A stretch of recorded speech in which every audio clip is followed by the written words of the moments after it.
बिस्मिल्लाहिर्रहमानिर्रहीम। अस्सलाम वालेकुम जनाब, मां आहियां इंसाफ़ अली मेमन तव्हांजे मुंहिंजे सिंधी चैनल सम्झो सम्झायो सां गॾु। जनाब, काफ़ी दोस्तनि खे मोबाइल में सिंधी लिखण में ॾाढी परेशानी थिए पई। उन्हनि जे लाइ उन्हनि खे मुख़्तलिफ़ कीबोर्ड्स इस्तेमालु करणा पवनि था ऐं उन्हनि जे इन मसइले खे ॾिसंदे मूंखे काफ़ी सारा कमेंट्स आया आहिनि जिन में इहो पुछियो वियो आहे त को अहिड़ो कीबोर्ड हुजे जंहिंमें असीं सभिनी ज़बाननि में लिखी सघूं हिकिड़े ई कीबोर्ड में। त अॼु आउं अहिड़ो कीबोर्ड खणी तव्हांजी ख़िदमत में हाज़िर थियो आहियां ऐं ॿुधाईंदो हलां त इन ते अॻे बि मुंहिंजी हिकिड़ी वीडियो ठहियलु आहे।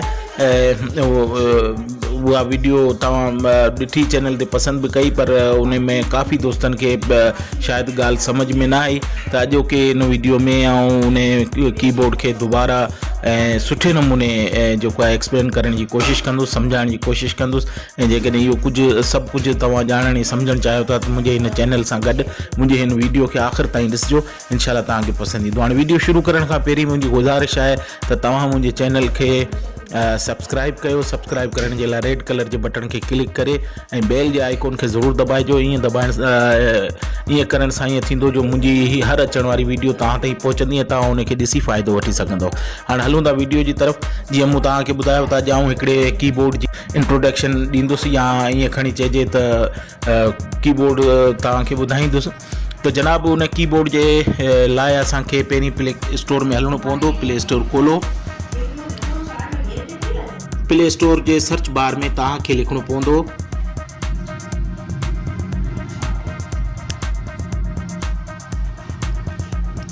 ही तव्हां ॾिसी सघो था जी बोर्ड जे नाले सां आहे। जी बोर्ड जी पहिरीं बि वीडियो आउं ठाहे चुको आहियां, पर मुंहिंजी नज़र में जी बोर्ड हिकिड़ो अहिड़ो कीबोर्ड आहे जेको पूरे वर्ल्ड में बहितरीनु कीबोर्ड असां हिनखे चई सघूं था। उनजी वजह इहा आहे त हिते मुख़्तलिफ़ लैंग्वेजिस तव्हांखे मिली वेंदियूं, जंहिंमें सिंधी आहे, उर्दू आहे, हिंदी आहे ऐं खोड़ सारियूं ॿियूं लैंग्वेज आहिनि जंहिंमें तव्हां लिखी सघो था। ऐं हिकिड़े ई कीबोर्ड में तमामु घणी लैंग्वेजिस जो मौजूदु हुजणु पंहिंजो पाण में हिकिड़ो ख़ूबसूरती आहे। त अचो हिनखे डाउनलोड कंदो। हाणे तव्हां हिन जी रेटिंग बि ॾिसी सघो था। 4.5 जी रेटिंग आहे। काफ़ी खोड़ सारनि माण्हुनि जेको आहे हिनखे डाउनलोड कयो आहे ऐं मूं डाउनलोड करे छॾियो। तव्हांखे करिणो पवंदो। हाणे हिन कीबोर्ड खे चेक करण जे लाइ सेटिंग में वञण जे लाइ तव्हां मथे बटन जेको हिनजो नंबर रो आहे हिन में वेंदो ऐं हिते ॾिसी सघो था तव्हांखे जी बोर्ड जी सेटिंग खुली वई आहे। हिन में ही लैंग्वेज जो जेको आहे हिनखे क्लिक कंदो त हिते तव्हांखे जॾहिं इंस्टॉल कंदो तॾहिं हिकिड़ी लैंग्वेज मिलंदी, इंग्लिश। ऐं उन खां पोइ तव्हां कंहिं बि लैंग्वेज खे हिते ऐड करणु चाहियो था त हेठि ऐड की बटन मौजूदु आहे, हिनखे क्लिक कयो। इन खां पोइ तव्हां हिते सर्च कंदो। खोड़ सारियूं लैंग्वेजिस तव्हांखे हिते मिली वेंदियूं। जिन मां कहा बि तव्हां जेको आहे ऐड करे सघो था।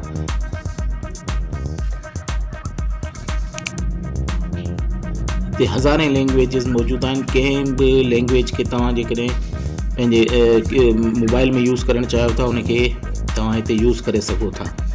हाणे हिते आउं सिंधी जो तव्हांखे मिसाल थो ॾियां। हाणे सिंधी जीअं ई खोलींदो त हिन में 3 क़िस्म जी सिंधी मौजूदु आहे। हिकिड़ी अरबिक आहे, हीअ देवंगरी आहे, ॿियो लातीनी आहे। हिते असां वटि जेका पाकिस्तान में यूज़ थींदी आहे सिंधी थींदी आहे। हाणे हिते तव्हां ॾिसी सघो था सिंधी जो कीबोर्ड अची विया आहिनि। मूं वटि अॻे ई ऐड थियल आहे, हिन करे हिकिड़ो ॿियो कीबोर्ड जेको सिंधी जो हूंदो आहे उहो कोन आयो आहे। उनखे टच कंदो त ही मार्क थी वेंदो ऐं उन सां गॾु तव्हांजो मौजूदु रहंदो। ईअं ई उर्दू ऐं खोड़ सारियूं लैंग्वेजिस तव्हां हिन में ऐड करे सघो था, हिनखे इस्तेमालु करे सघो था। हाणे इस्तेमालु करण जो तरीक़ो तव्हांखे आउं ॿुधायां। मैसेज बॉक्स में वञो।